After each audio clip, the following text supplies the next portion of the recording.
안녕하세요. 여러분과 함께 영어 문법을 공부하고 있는 영어 김과연입니다. 자, 일단 오늘 2024년 지방직 9급 시험이 있었습니다. 시험을 보시고 온 모든 예비 주무관님들 모두 고생 많으셨고요. 좋은 결과가 있으리라고 기대합니다. 자, 이번 영상에서는 제가 늘상 그래왔듯이 지방직 9급 문항에서 어법 문항들에 대해서만 해설을 진행할 거고요. 각 문항이 다 해설된 이후에는 간단한 총평까지 한번 해보도록 하겠습니다. 여기서 말하는 총평은 시험 전체에 대한 총평이 아니라 어법에 대한 총평이고요. 제가 시간 여유가 된다면 차차 다른 유형에 대해서도 평가를 내려보도록 하겠습니다. 자, 일단 6번부터 한번 보도록 하겠습니다.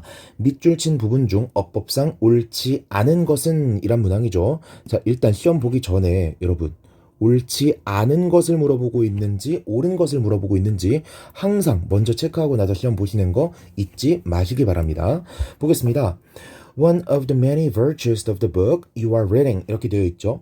one of 나왔으니까 명사 전부 다 괄호, 전치사 나왔으니까 명사까지 괄호. 그러고 나서 갑자기 명동 나온 거 보니까 명명동 나왔으면 여기 사이에는 관계사가 생략되어 있겠구나 라고 짐작하시고 you부터 reading까지 괄호 쳐버리면 되겠죠. 뒤에 reading에 목적어가 빠진 거 보니까 이거 무슨 격 관계대명사? 목적격 관계대명사구나 라는 것도 알 수가 있겠습니다.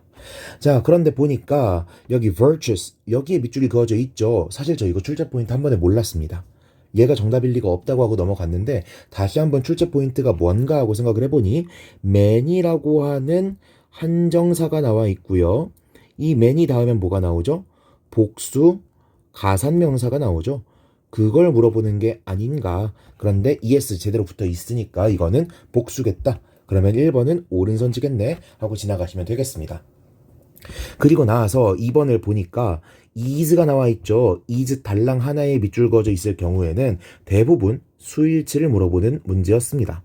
그래서 보니까 주어의 가장 핵심적인 부분이 누구예요? 괄호 친 것들 전부 다 제끼고 나니까 남아있는 게 원이네. one of 복수 명사니까 주어는 원이라고 봐야 될 것이고 그러면 단수동사 is 제대로 사용되었다 라고 보시면 되겠죠. 됐습니다. 넘어가겠습니다. 바로 3번으로 넘어가 보면 which 관계대명사 나와 있고 나서 뒤에 is 나와 있는 거 보니까 주어가 빠져 있는 주격 관계대명사겠구나 라는 거 체크하실 수가 있겠고 이것만 보더라도 크게 얘가 정답이 될 만한 얘가 틀렸을 만한 문제가 없겠죠. 그런데 조금 더 살펴봅시다. 컴마 다음에 관계대명사 나와 있는 거 보니까 이거 무슨 정용법?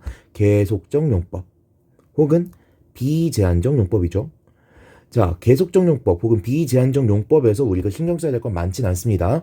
컴마 that 형태로 나오지 못한다라는 규칙만 제대로 알고 있으면 되는데 which로 나왔으니까 이건 볼 필요가 없겠죠? 그리고 앞에 이게 절을 꾸미는 거든 명사를 꾸미는 거든 깊게 보지도 말자고. 왜? 바로 앞에 명사가 있겠다.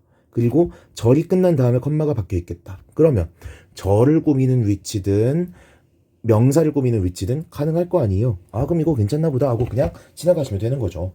자, 그렇게 4번으로 넘어가 보니까 because of에 밑줄 그어져 있죠. 딱 봐도 누구랑 비교하라는 거야? because of랑 구분하라는 거죠. 그럼 뭐랑 뭐를 구분하는 거예요? 전치사랑 접속사를 비교하는 거네.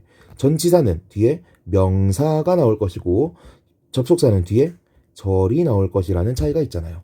그쵸? 근데 뒤에 보니까 the author 명사가 나와 있어. 그런데 뒤에 was working out 이라는 동사가 나온 거 보니까 뒤에 절이 나와 있네.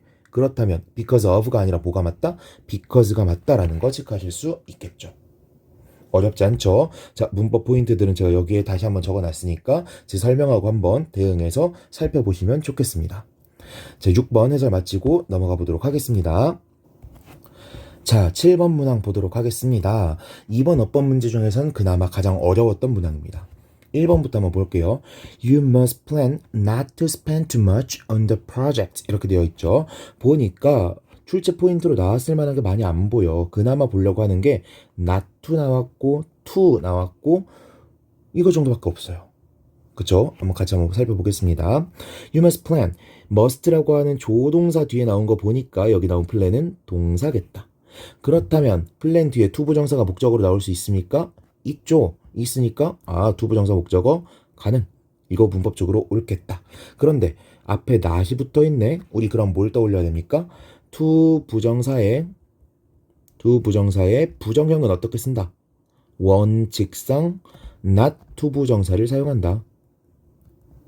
때론 독해를 하다 보면은 to not 부정사도 볼 때가 있지만 이거는 분리 부정사라고 해서 원칙적으로는 사용하지 않는 경향성이 있다. 실제로는 사용이 되지만 문법 문제에서 출제될 가능성도 별로 없긴 하지만 이게 적형으로 이게 1순위 형태로 사용되지는 않는다 라고 체크하시면 되겠고요. 그리고 뒤에 보니까 to 너무라는 표현이 much라고 하는 정도랑 관련되어 있는 명사를 꾸며주고 있고요. 간단하게만 생각하면은 to는 부사인데 어떻게 명사를 꾸며주죠? 라고 생각하실 수 있지만 much라거나 man이라거나 하는 수량과 관련된 한정사가 명사로 바뀐 경우에는 수식하기도 한다는 점 체크해 보셨으면 좋겠습니다. 그리고 아마 이게 숨겨진 포인트였을 것 같은데 우리 spend라는 동사 보면 뭐가 떠오르죠? 뒤에 돈, 시간 다음에 ing가 나오는 걸 배웠을 겁니다.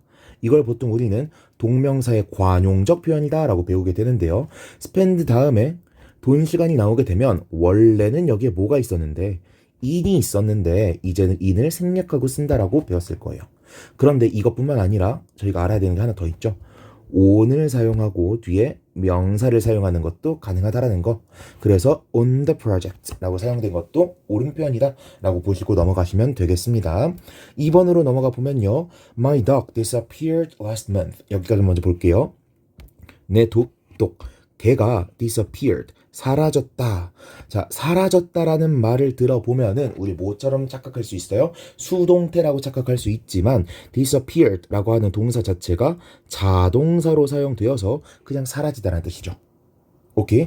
얘를 was disappeared로 바꿔야 되는지 고민하면 안 된다는 겁니다. 수동태로 사용할 수가 없는 동사예요. 자, 그렇다면 또 함정이 무엇이냐? 자동사 뒤에 지금 last month라고 하는 명사구가 나와 있죠? 그래서 자동사 뒤에 목적어 있으면 안 되는데 뒤에 last month라고 하는 목적어가 있으니까 이거 틀린 문장이네 라고 판단하면 안 되겠죠. 왜? last month와 같은 시간을 나타내는 명사구는 그 자체가 부사어로 사용이 되어서 즉 전치사 없이 부사로 사용이 될 수 있기 때문에 얘는 목적어가 아닌 겁니다. 해석을 해보셔야 되는 거고요. 넘어가 볼게요. And hasn't been seen since 이렇게 되어 있죠. 자, 보니까 앞에 주어가 my dog 단수였었으니까 여기에서 hasn't라고 하는 단수동사 나온 거 오케이. 그리고 현재 완료 자체는 뭐 부사와의 합을 물어보는 거겠지만 얘는 일단 패스하고 been seen이라고 하는 수동태가 나오고 있죠.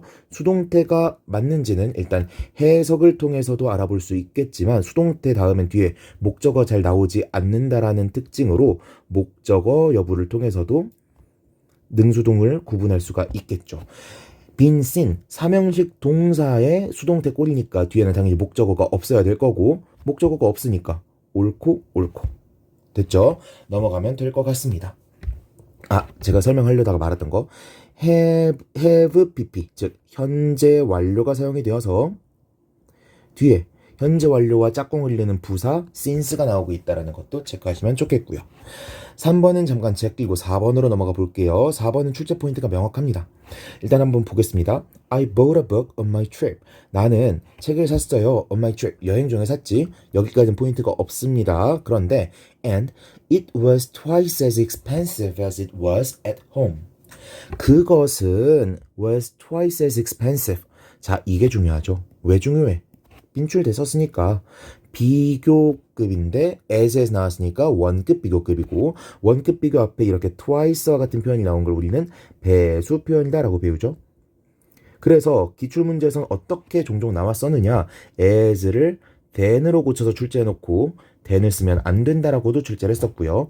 twice와 as의 순서를 바꿔서 출제해서 as twice expensive 이런 식으로 제시해놓고 얘가 틀렸다 이런 식으로 문제를 출제해왔습니다.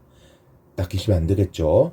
자, 그리고 부수적인 포인트 조금만 더 보도록 하겠습니다. 보니까 여기 it 나와 있죠. 여러분들이 문법 문제 푸실 때 굉장히 소홀하게 생각하시는 게 있는데 그게 바로 대명사의 수입니다. 대명사의 수. 지금 여기서 가리키고 있는 it이 가리키고 있는 게 뭐예요? 북이죠. 북이죠. 북 지금 어가 붙어 있으니까 얘 단수잖아요. 그래서 they가 아니라 it이 쓰였다라는 거 체크 꼭 하셔야 됩니다. 이거 문법 문제로 제가 600개가 넘는 퀴즈를 내보면서 종종 이렇게 대명사의 수를 가지고 장난을 쳐봤는데 많은 분들이 틀리세요. 많은 분들이. 여기가 it이라면 여기 나와 있는 it도 they로 고치면 안 된다라는 거 체크하셔야 되겠고요. 됐죠? 그리고 하나 더.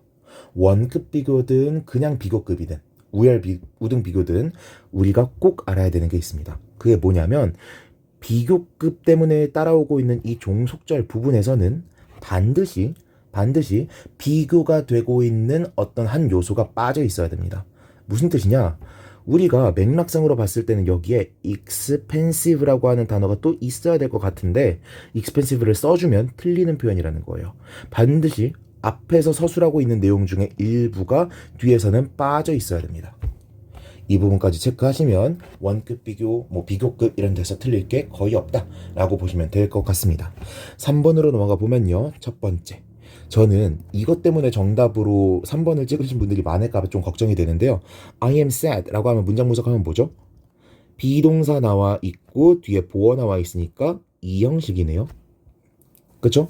그러니까 뒤에 별다른 문장 성분이 나오면 안 되는데 뒤에 대절, 명사절이 나와 있으니 틀린 문장이다. 이렇게 판단하신 분들이 있을까봐 조금 우려스러워요. 이게 맞습니까? 아니죠. 우리 중학교 때는 정말 자주 배웠는데 고등학교만 넘어가고 나면 맨날 까먹는 게 있어요. 뭐야? 비동사 다음에 보통 감정 형용사가 나오고 뒤에 대절이 나오면요. 얘는 부사절로 사용이 되어서 뭐뭐 해서라는 감정의 원인을 나타냅니다. 감정의 원인이라는 말을 듣고 나니까 문법책에서 이 문구를 본 다른 부분이 한 거 더 있었죠. 그게 뭐예요? to 부정사의 부사적 용법 중에 감정의 원인이라면서 뭐뭐 해서 라는 의미를 배우기도 했었을 겁니다. 이 두 개를 서로 바꿔서 쓰는 연습을 중학교 때 분명히 해보셨을 텐데 고등학교 넘어가고 공시를 보게 되면 이걸 싹 까먹으시더라고요. 오케이? 이런 부분 꼭 챙기셨으면 좋겠고 아무튼 여기 나오는 대절은 뭐뭐 해서라고 하는 감정의 원인을 나타내는 옳은 대절이다 라고 보시면 되겠고요. 그럼 이 대절은 무슨 절입니까? 라고 물으신다면 부사절이죠. 선생님들이 보통 이런 것들은 따로 구문으로 빼서 배우다 보니까 대절은 반드시 명사절이다 라고만 가르치셨을 수도 있는데 부사절로 쓰일 수가 있습니다. 부사절로 쓰일 수 있는 대표적인 것 중 하나가 쏘대구문이죠. 저는 쏘대구문을 설명드릴 때 여기서 이렇게 한번 끊고 해석하라고 말씀드리는데요. 너무 뭐뭐하다 that 그래서 뭐뭐뭐하다 라고 해석을 하라고 설명드리는데 여기 그래서 뭐뭐뭐 하다를 이끄는 이 대절 있죠? 이 that은 부사절입니다. that이 이끄는 절은 부사절이에요. 이 부분도 참고하시고 아무튼 여기서 문제 없다는 걸 확인했으니 이 that의 뒷부분만 분석하면 되겠죠? The people 사람들인데요. 뒤에 who 나와 있으니까 이게 옳든 틀리든 뒤에 관계사절이 나오겠지. 근데 보니까 who 다음에 daughter이라고 한정사가 빠져있는 명사가 덩그러니 나와 있고요. 그 다음에 또 I라고 하는 명사가 또 나와 있습니다. 여기만 보더라도 뭔가가 이상하다는 걸 눈치채셔야겠죠. 아무튼 look after까지 괄호쳐버리고 나면 are moving away 이 부분이 동사겠다. 대절의 주어는 the people이고 동사는 are moving away라는 일형식 동사인가 보다. 이렇게 분석을 하시면 되는데 우리가 지금 눈여겨봐야 되는 부분은 어디예요? who 부분이죠. 왜? who는 주격 관계대명사나 목적격 관계대명사로 사용이 되어서 who가 이끌고 있는 절에는 주어가 빠져 있거나 목적어가 빠져 있어야 되는 건 맞는데 보니까 주어는 살아있고 목적어는 빠져 있으니까 이거 뭔가 맞을 것 같기는 한데 지금 문제가 되는 건 누구예요? daughter이라고 하는 아무 자리에도 들어가지 못하는 명사가 있다는 거죠. 그쵸? 그래서 who를 뭐로 바꿔야 되느냐? 소유격 관계대명사 whose로 고쳐줘야 됩니다. 그렇게 되면 whose daughter 이 한 덩어리가 원래 look after의 목적어로 사용되고 있었는데 목적어 자리에서 whose daughter 이 한 덩어리가 관계사절을 이끄는 위치로 튀어나간 거라고 분석을 할 수 있게 되죠. 만약에 관계 한정사라고 하는 개념에 대해서 잘 모르신다면, 혹은 관계 한정사처럼 거창하게 배우지 않더라도 소유격 관계대명사에 대해서 잘 모르신다면 제가 본영어 문법편에 관계사 편에 충분히 자세하게 설명을 해두었으니 그 영상을 참고하시면 되겠습니다. 됐죠? 자, 이렇게 해서 7번 넘어가도록 하겠고요. 보통 7번 문항 같은 걸 보더라도 저는 중이 아니라 중하라고 평가했을 거예요.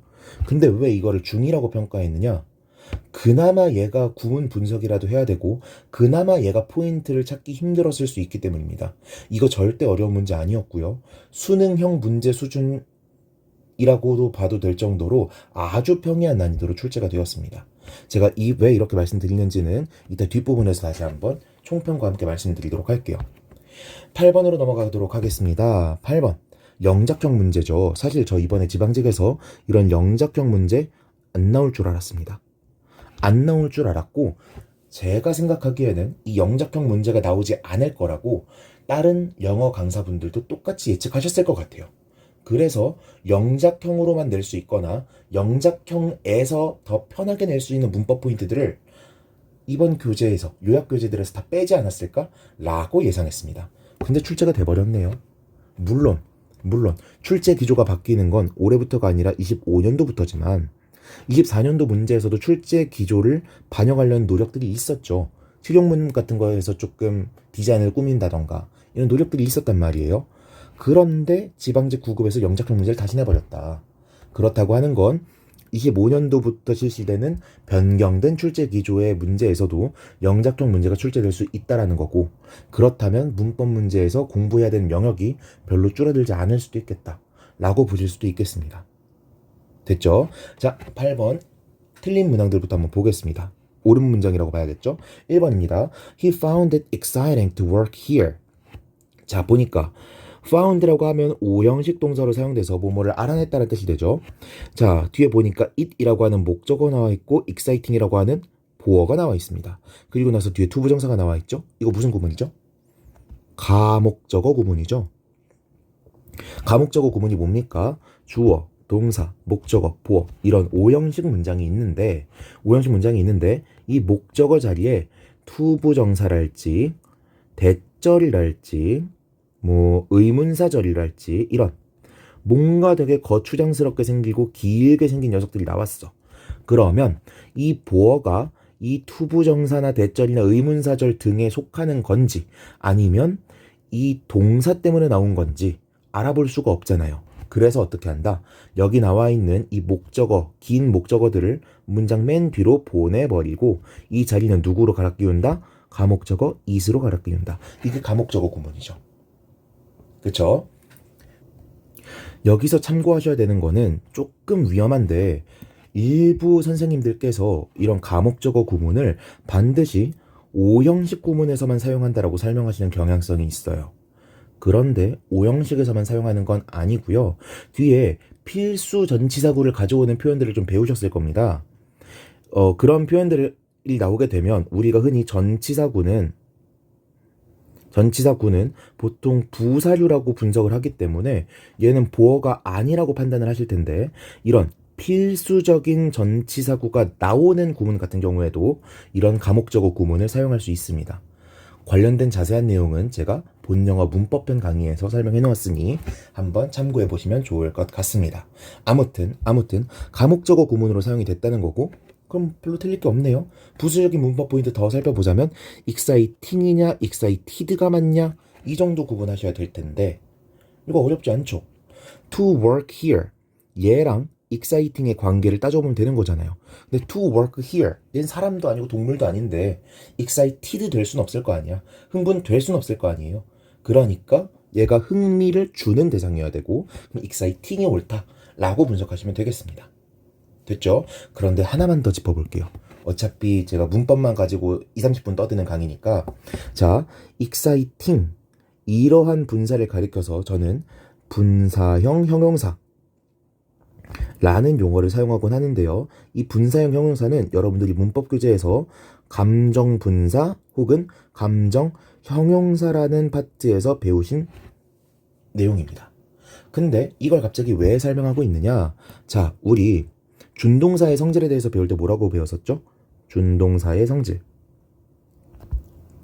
보통 뭐라고 배우셨을 거냐면 원래 동사가 자동사라면 ing를 붙여도 자동사의 ing. 그렇다면 뒤에는 목적어가 나온다 안 나온다? 안 나온다. 이렇게 배우셨을 거고요. 타동사를 동명사로 바꾸면 말 그대로 타동사에 ing를 붙인 꼴이기 때문에 뒤에는 반드시 목적어가 나와야 된다 라고 배우셨을 겁니다. 그리고 감정과 관련되어 있는 동사들, emotive verbs라고 부르는 이런 excite와 같은 동사들은 거의 항상 타동사예요. 그렇다면 여기 나와 있는 설명이랑 결합을 해보자면 exciting은 타동사에 ing를 붙인 거니까 뒤에 뭐가 나와야 돼? 목적어가 나와야 되잖아요. 그런데 목적어가 나오지 않더라도 옳은 표현이라고. 왜 그런 거야? 왜 그런 거죠? 분사들 중에서 너무 형용사로 굳어져 버려서 더 이상은 준동사의 성질을 갖지 않는 녀석들이 있습니다. 그런 것들을 가리켜서 우리는 분사형 형용사라고 부르게 되고요. 대부분의 분사형 형용사는 감정 형용사로 대표되고 있습니다. 그래서 문법 교재에서는 분사형 형용사라는 거추장스러운 용어를 쓰지 않고 감정 형용사, 감정 분사라고 하는 대중적인 용어를 사용하고 있는 건데요. 제가 굉장히 분노했었던 22년 서울시 기출문제에서 어떤 문제가 나왔었죠? Very frightening her 이라고 문제가 나왔었습니다. 이게 오답선지로 나왔었고요. 틀린 이유는 뭐였느냐? frightening이 her 이라고 하는 목적어를 가지고 있는 것으로 보아 얘는 동사의 성질을 가지고 있는 준동사다. 그런데 very라고 하는 형용사를 꾸며주는 부사가 수식하고 있는 것으로 보아 얘는 동사의 성질은 이제 존재하지 않고 형용사로서의 성질만 남아있는 형용사적 분사다. 그런데 동사적 분사의 성질과 형용사적 분사의 성질을 둘 다 가지고 있으니 얘는 틀린 표현으로 봐야겠다. 이렇게 출제가 된 거거든요. 아무튼 얘가 서울시 기출로 나오긴 했지만 아무튼 공식 기출로 나와버렸다고. 뭐를 구분하는 게? 동사적 분사와 형용사적 분사를 구분하는 게 문제로 나와버렸다고요. 그러니까 우리 앞으로는 이것까지도 체크를 하시고 지나가시는 게 앞으로의 수험 생활에 더 도움이 되겠죠. 이해되셨습니까? 넘어가도록 하겠습니다. 3번으로 건너뛰어가 볼게요. 이거 수험생들을 무시하는 거죠? 무시하는 겁니다. 이거 조금 세게 말하면 3번 때문에 틀리는 분들은 있으면 안 된다고 봅니다. 보겠습니다. want는 오형식 동사예요. 그래서 힘, 목적어, to come, 목적 보어 사용될 수 있죠. 그리고 come, 자동사니까 뒤에 아무런 목적어도 나오지 않는 거 괜찮습니다. 그가 오는 것을 원치 않는다. 해석이랑 비교를 해봐도 오형식 동사에서 목적어와 목적 보어는 마치 주어와 동사와 같은 관계, 즉 주, 술 관계를 갖기 때문에 그가 오는 것을 원치 않았다 라고 해석하는 거 틀리지도 않습니다. 즉 3번 옳은 문장이네요. 너무 기초적인 걸 물어보고 있죠. 동사를 어려운 걸로 바꾼 것도 아니고 want로 그대로 갖다 썼으면서 이거는 조금 수험생을 무시하는 게 아닌가 라고 조심스럽게 말씀을 드려봅니다. 4번으로 넘어가 볼게요. 자, 일단 원 출제자가 의도했던 것부터 말씀드릴게요. 원래 출제자가 의도했던 건 가정법을 물어보고 있는 겁니다. 선생님, 가정법이라고 하면은 If I were a bird, I would fly to you. 막 이런 거 물어보는 거 아닌가요? 즉, 앞에 뭐가 있어야 된다고? if가 나와 있어야 되는 거 아닌가요? 라고 말씀을 하실 텐데 문법 책에서 가정법 파트를 켜보시면요. 가정법의 대용이라고 하는 명칭으로 보통 목자가 짜여져 있는데 그 파트에서 그냥 주어 동사만 사용되더라도 특히 동사에 would 같은 게 달려있으면 가정법의 의미를 갖기도 한다. 라고 나와 있었을 겁니다. 대부분 사용하는 문장이 뭐 진정한 친구였다면 그러지 않았을 텐데 뭐 이런 문장이거든요. 아무튼 원래 의도했던 건 이거예요. 그런데 제가 생각하기에 수험생들 중에서 가정법이라고 생각하고 이 문제를 푸신 분은 없었을 겁니다. 즉 해석을 보고 푼 사람이 없었을 거라고 저는 개인적으로 생각해요. 그래서 여러분들이 시험장에서 어떻게 풀었을지를 가정하고 한번 검토를 해볼게요. a more skillful and experienced teacher 이라고 되어 있죠. 아, 형용사가 명사를 꾸며주고 있네. 옳은 표현. 얘가 주어겠다. 그리고 experienced. 이거 동사야, 형용사야, 뭐야? 막 이렇게 고민을 잠깐 하시다가 experienced가 아무튼 teacher 앞에 있으니까 형용사겠네 라고 생각하시고 풀었을 거고, 얘가 숙달된, 숙련된 이라는 뜻을 가진 형용사라는 걸 알고 계셨다면 더 쉽게 푸셨을 거고요. 오케이. 아무튼 얘도 완벽하게 형용사 취급을 받는 그러한 형용사라는 거 체크하시면 좋겠고, would have treated. 이것만 보고도 가정법 대과거의 일부라는 걸 유추하신 분들이 있을 수도 있겠지만, 뭐 그거 몰랐다고 치고, treat 다음에 힘이 목적으로 나오고 otherwise 나왔네. otherwise가 좀 어려운 녀석이었지. 얘 부사로도 사용될 수 있다 그랬어. 그럼 이거 옳은 표현이다 하고 넘어가셨을 겁니다. 일부는 제가 이제 공시 수험생들 분들을 많이 봤다 보니까 have pp랑 be pp랑 헷갈리시는 분들이 꽤 많은데, 시험장 분위기다 보니까 have treated를 또 비동사 플러스 pp랑 헷갈리신다거나 그래가지고 틀리셨던 분들이 있을 수도 있을 거는 같습니다. 아무튼 여러분들은 딱 여기까지만 검토하고 문제를 푸셔도 상관이 없고요. 해석에서 가정법 과거와 가정법 대과거라는 게 그렇게까지 티가 나지 않기 때문에 굳이 가정법이란 걸 눈치채지 못하고 푸셨어도 그렇게 문제는 없습니다. 여기까지만 검토하셔도 되는 게 맞아요. 자, 여기까지 봤으니 이제 2번으로 넘어가 보도록 할게요. 자, 그녀는 나에게 일찍 떠날 것이라고 언급했다. She mentioned me that she would be leaving early. 자, 출제 포인트 어디 있습니까? mention 보자마자 아셔야 되죠. mention은 사형식일 것 같이 생겼지만 사형식이 아닌 동사라고 문법책에서 소개가 되고요. 얘는 항상 간접 목적어에 준하는 누구누구에게라는 의미를 나타낼 때는 전치사 to를 사용해줘야 된다. 그래서 she mentioned to me that she would be leaving early 이렇게 고쳐줘야 된다라는 거 바로 아실 수 있었을 겁니다. 뒤에 진행형이 나와 있긴 하지만 딱히 뭐 여러분들이 수험적으로 헷갈릴 만한 표현은 없기 때문에 출제 포인트는 사실상 얘밖에 없다라고 보시면 되겠어요. 자, 그렇다면 이제 문법 문제로 나온 세 문제 전부 다 해설을 마쳤고요. 총평으로 넘어가 보자면 조금 건방지지만 한 문장으로 정리할 수 있을 것 같습니다. 어법이 합부를 가릴 만한 시험은 아니었다. 즉, 어법에서 발목이 잡혔다면 공부 전략을 다시 한번 바꿔야 될 것 같다. 왜냐? 보니까 지엽적인 암기를 요하는 문제가 출제가 되지 않았습니다. 지엽적인 암기를 요하는 문제란 게 어떤 거냐면, 예를 들면 이런 거죠. No sooner 다음에 뭐 시제를 어떻게 해야 되고 than이냐 before냐 이딴 거, 이런 거 암기로 풀어야 되잖아요. 그쵸? no less than이라던가 막 이런 표현들, 이것도 암기로 풀어야 되잖아요. 또 암기로 풀어야 되는 게 뭐가 있을까? 뭐 it is easy to 동사 목적어, 이거랑 주어 is easy to 부정사, 이거 비교하는 문제. 이거 뭐죠? 난이 형용사 문제죠. 이렇게 특정 구문에는 목적어가 있으면 안 되고 특정 구문에는 목적어가 있어야만 한다는 둥, 이렇게 암기를 해야만 문제를 풀 수 있는 게 나오지가 않았다고요. 전부 다 어떤 수준에서 나왔어요? 구문만 제대로 분석할 수 있으면 되는 수준에서 나왔고, 그나마 암기를 해야 되는 게 방금 전에 해설했었던 멘션 문제 하나밖에 없었죠. 오케이? 우리가 수능형 문제가 공시에 나오는 걸 가장 난이도가 낮은 거라고 분석을 하셔야 돼요. 수능에서 자주 나오는 게 뭔데? 동사같이 생긴 것, 연결장치처럼 생긴 것, 세 번째, 형용사나 부사처럼 생긴 것. 동사같이 생긴 것이란 게 뭐예요?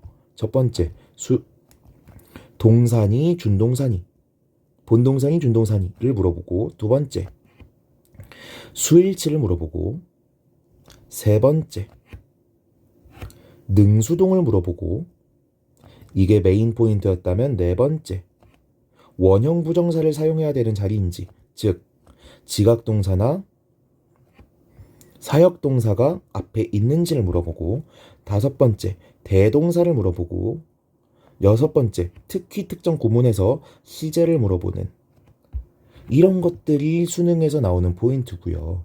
연결장치도 뭐예요? 접속사 대 관계사 구분하고, 관계사는 관대인지 관부인지, 그리고 조금 더 나가면 관계 한정사인지, 이런 거 물어보는 거잖아요.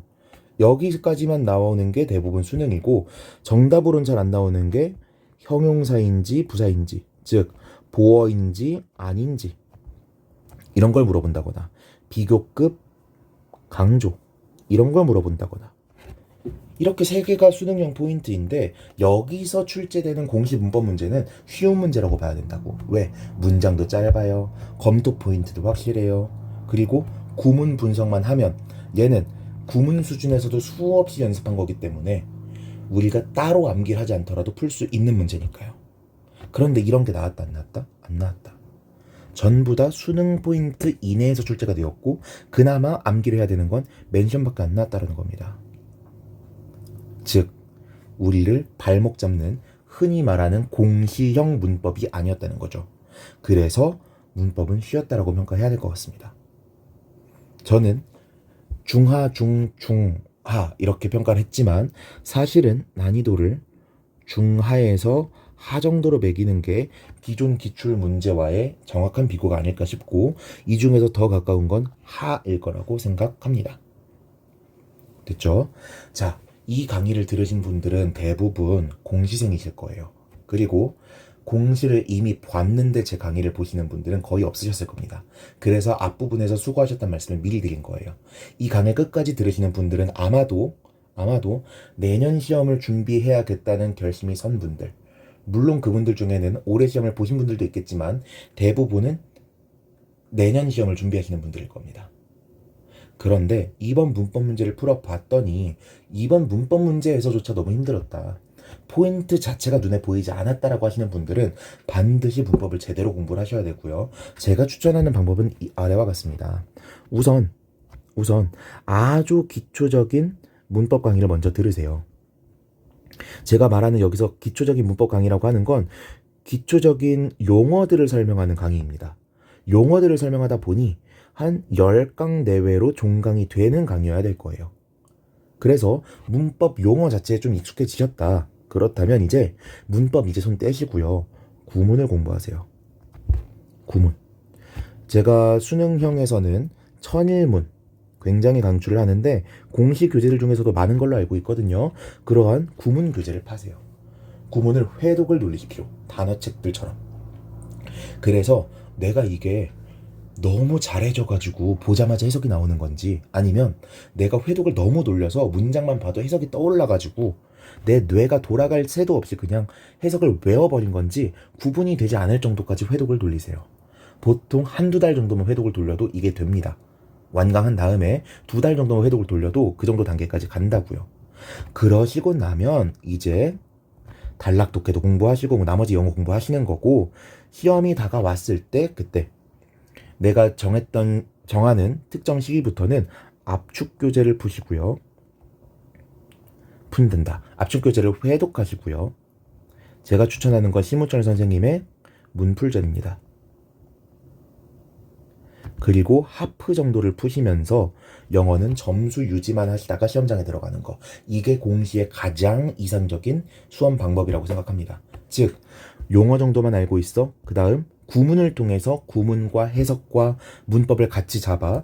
그 다음에 우리가 시험에 필요한 능력들을 갖추고, 이게 언제 끝날진 모르겠지만 시험 한 6개월 전쯤에 끝나면 너무 이상적이겠죠. 그리고 남은 6개월 동안에는 영어에 큰 시간 쏟지 말고 단어만 꾸준히 보고 구문만 꾸준히 보면서 꾸준히 회독하시면서 하프 문제 정도만 풀고 압축 교재, 문풀전 같은 교재만 그냥 눈으로 슥슥슥 보면서 영어를 준비하시는 게 가장 이상적일 거라고 생각을 합니다. 생각보다 영어 노베이스 분들도 이걸 따라오는 게 그렇게 어렵지 않아요. 보통 이걸 따라오는 게 너무 어려운 이유가 뭐냐면 구문을 스킵하기 때문입니다. 구문을 스킵해버리고 바로 단락 독해, 즉 문제풀이로 넘어가 버리니 강사가 설명할 땐 끄덕끄덕해요. 근데 직접 해석할 수 있는 능력이 없어. 그러니까 강의를 국어 수업 듣듯이 들어. 그래놓고 나서 너 혼자 문제를 풀어봅니다. 똑같이 안 풀리겠죠? 왜? 기본적인 해석이 되어 있지 않은데 강사가 아무리 능수능란하게 단락 구조를 설명하고 문제풀이 스킬을 알려줘봤자 내가 그걸 적용할 기본적인 능력이 없는 거예요. 오케이? 그렇다고 문법은 또 잘 맞히냐? 그것도 아닙니다. 왜? 문법 포인트들만 딱딱딱 봤지. 즉 문법 교재에서 굵은 표시되어 있는 거, 다른 색깔로 칠해져 있는 거, 하이라이트 되어 있는 거, 그 부분만 쏙쏙쏙 봤지 문장 전체를 보지 않았기 때문에 문장들의 무철 주제 포인트가 두세 개만 넘어가도 한 번에 그것들을 전부 다 볼 수가 없는 겁니다. 그리고 제가 쉬운 유형이라고 말씀드렸던 이 수능형 유형들을 전혀 풀지 못하는 거예요. 기본적인 구문 분석이 안 되기 때문에. 그래서 구문을 먼저 잘 다지셔야 됩니다. 구문만 다지시면요, 우리가 문장에서 암기하면서 자연스럽게 체득하는 포인트들이 있어요. 우리 he 다음에 is가 와야 되는지 a가 와야 되는지 솔직히 이거 언제 배웠는지도 기억 안 나죠. 근데 자연스럽게 is를 고르고 있죠. 왜? He is a doctor 이라고 하는 문장 같은 것들을 많이 봤잖아요. He are a doctor 이런 문장을 많이 봤다면 문법책에서 아무리 he 다음엔 is가 맞아야 라고 외치더라도 he 다음에 are를 찍을 거예요. 근데 실제 우리가 많이 읽어본 책들은 전부 다 it is, he is, she is 이런 식으로 3인칭 단수 주어 뒤에는 is를 쓰는 걸 배웠잖아요. 그러니까 헷갈릴 여지가 없는 겁니다. 구문 교재는요, 문법 포인트도 다질 수 있고 우리가 당연하게 생각해야 되는 일상적인 포인트들도 자동화시킬 수 있고 해석도 연습할 수 있는 아주 훌륭한 공부입니다. 반드시 구문 공부를 꼭꼭꼭 하셔야 돼요. 그러고 나서 단락으로 진입하시고 단락으로 진입한 이후에도 구문 공부를 같이 병행하셔야만, 그래야만 한 6개월 정도 남겨놓고 하프만 풀면서 영어 시험을 대비하실 수 있을 겁니다. 구문을 간과하시고 그냥 커리큘럼만 기계적으로 따라가시고 강사분들이 어떻게 공부하라고 하는 조언들조차 다 무시해버리시면 수험 기간이 길어질 수밖에 없습니다. 영어가 전반적으로 난이도가 쉬워지고 있는 판국에 문법 때문에 발목이 잡히고 영어 때문에 발목이 잡히면 굉장히 곤란해집니다. 왜 특히나 곤란해지죠? 영어는 막판 스퍼트로 점수를 확 올릴 수 있는 과목이 아니기 때문이에요. 미리 잡아놓고 유지를 하셔야 되는 과목이지 막판에 포인트 몇 개 외우고 스케일 몇 개 외워가지고 점수를 급등시킬 수 있는 과목이 아닙니다. 그런 건 이론 과목, 전공 과목에서 챙기셔야 돼요. 아시겠죠? 국어, 영어는 반드시 미리 잡는다 라는 거 명심을 하셨으면 좋겠고, 겨우 3문제 가지고 40분짜리 해설 여기서 마치도록 하겠습니다. 좋은 결과 있으시길 바라겠고요. 여러분들을 응원하겠습니다. 수고하셨습니다.